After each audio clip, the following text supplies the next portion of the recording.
어제부로 디모데 전서가 끝났습니다. 어제부로 디모데 전서가 끝났어요. 그리고 디모데 전서의 전체적인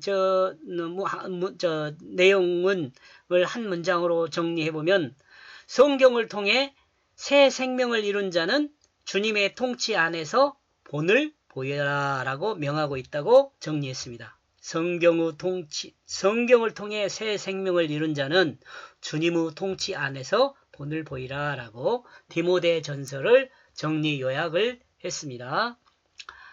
그리고 이제 책 한 권이 이제 유튜브를 시작한 지로 조금 처음으로 끝났습니다. 그리고 지금 오늘부터는 디모데 후서를 들어가기로 하겠습니다. 디모데 후서 1장 1절에서 2절. 제가 성경을 이렇게 공부하면서 배경이니 기록 목적이니 이런 거 이야기를 하지 않습니다. 여러분들이 들어보면 알겠지만 그런 것은 여러분들이 혹시 알고 싶으면 그 시중이나 이런 데 보면 많이 나와 있습니다. 많이 나와 있으니까 인터넷으로 이렇게 체크해봐도 많이 나와 있습니다. 그 참고하시기 바랍니다. 저는 그렇게 중요하다고 생각하지 않습니다. 왜냐하면 성경 본문 안에 그건 기록되어 있는 것이 아니고 사람들의 지식으로 만들어낸 것들이거든요. 그걸 무시한 것이 아니라 저는 하나님 말씀 자체만으로도 충분히 우리가 어떻게 살아야 할지, 어떻게 구원을 받아야 할지, 왜 우리가 하나님의 선택을 받았는지 이런 것들을 충분히 이해할 수 있다고 생각하기 때문에, 그리고 그것이 더 중요하기 때문에 저는 그것은 이렇게 기록하지 않았습니다. 이게 맨 처음에 제가 마가복음을 할 때는 조금 정리를 한 것 같아요. 그거 참고해가지고. 근데 지금 최근에는 이렇게 디모데후서 1장 이런 식으로 바로 나갑니다. 바로. 근데 이 본문 안에 보면 그런 내용을 알 수 있게 돼 있어요. 1절부터 2절까지 한번 보겠습니다. 하나님의 뜻을 통하여 예수 그리스도 안에 있는 생명의 약속을 따라 예수 그리스도 사도된 바울은 이렇게 이야기하고 있습니다. 1절. 하나님의 뜻을 통하여 구원자로 기움받은 보냄을 받은 작은 자는 구원자로 기름 부음 받음 안에 있는 생명의 약속을 따른다. 이렇게 되어 있습니다.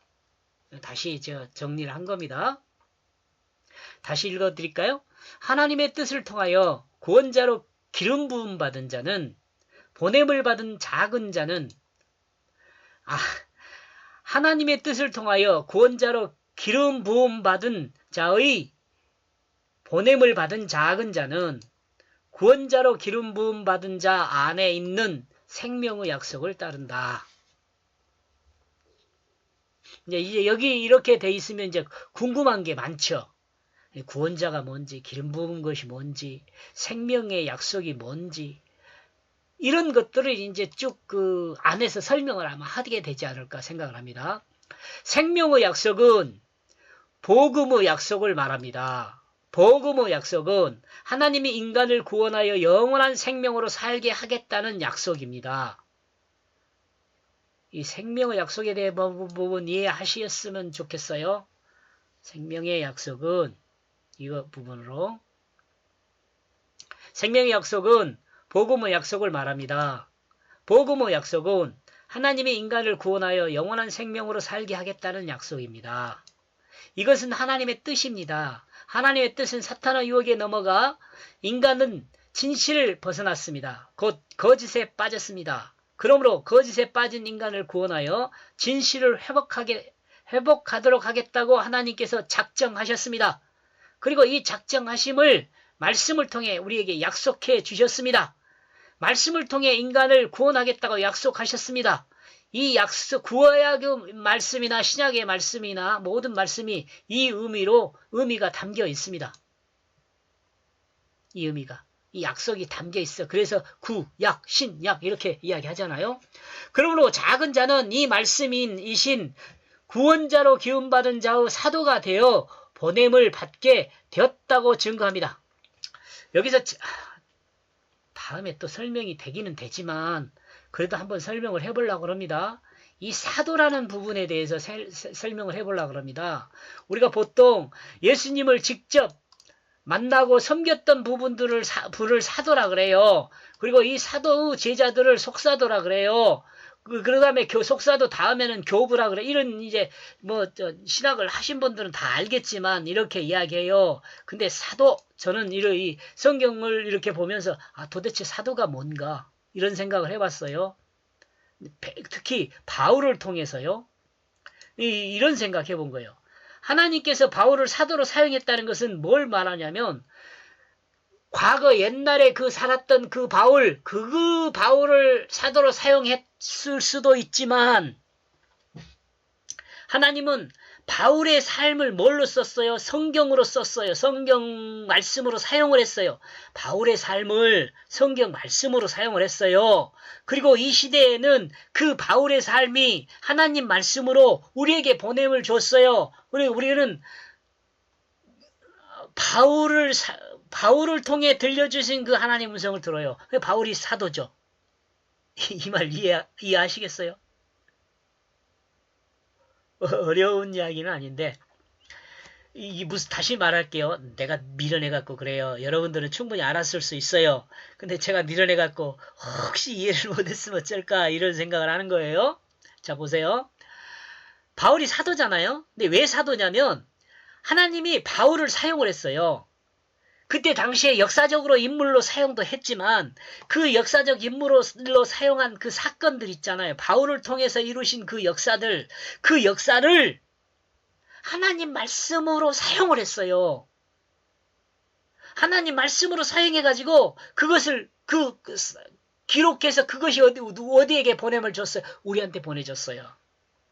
그러니까 성경 말씀이 사도라고 할 수 있죠. 이 말 이해했으면 좋겠어요.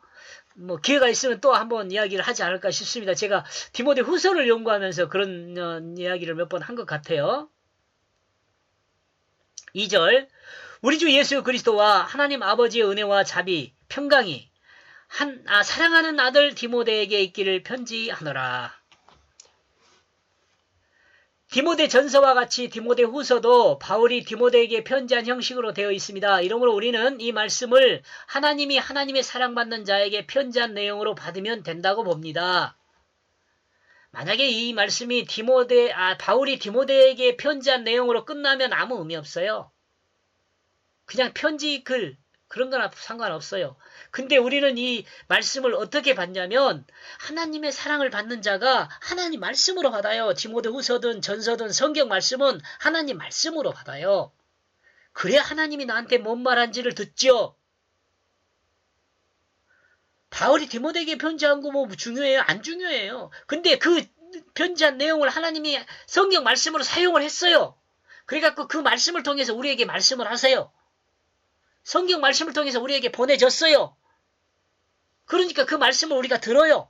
뭘로? 하나님 말씀으로 들어요.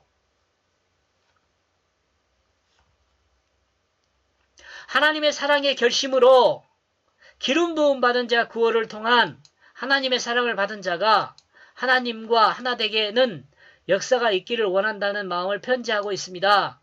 지금 이 부분을 풀어서 설명을 한 거예요. 은혜, 하나님의 결심이죠. 사랑이에요. 사랑, 자비가 사랑, 부드러운 사랑. 평강, 하나 되게 하다. 그런 말이 하나 되게 하는 거예요. 평강이. 사랑하는 아들, 하나님의 사랑받는 자, 하나님의 사랑받는 아들에게 이렇게 이야기할 수 있어요. 할 말이 있다는 거죠. 할 말이 있어요. 하나님의 사랑받는 아들에게 할 말이 있어서 지금 이야기한 거예요. 이게 성도에게 지금 하는 하나님의 말씀이죠. 그러니까. 그죠?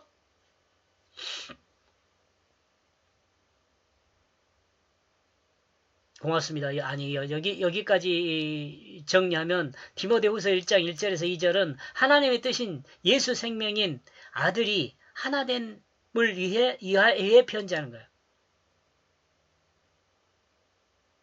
이 예수 생명이라고 한 이유가 뭐냐면 거듭난 사람을 이야기해요. 예수 생명 거듭난 사람. 그러니까 하나님의 아들이죠. 우리가 하나님의 아들이 되잖아요. 어떨 때? 거듭날 때. 고정해놓고 그냥 막 끊지 말고 한번 읽어보세요. 끝 부분을. 그러면 나는 은혜를 받는데 여러분 모르겠어요. 근데 이 유튜브를 이렇게 끝까지 듣는다는 건 대단한 거예요. 유튜브 재밌는 유튜브 많은데 이렇게 재미없는 유튜브를 듣는다는 게 대단한 거죠. 고맙습니다.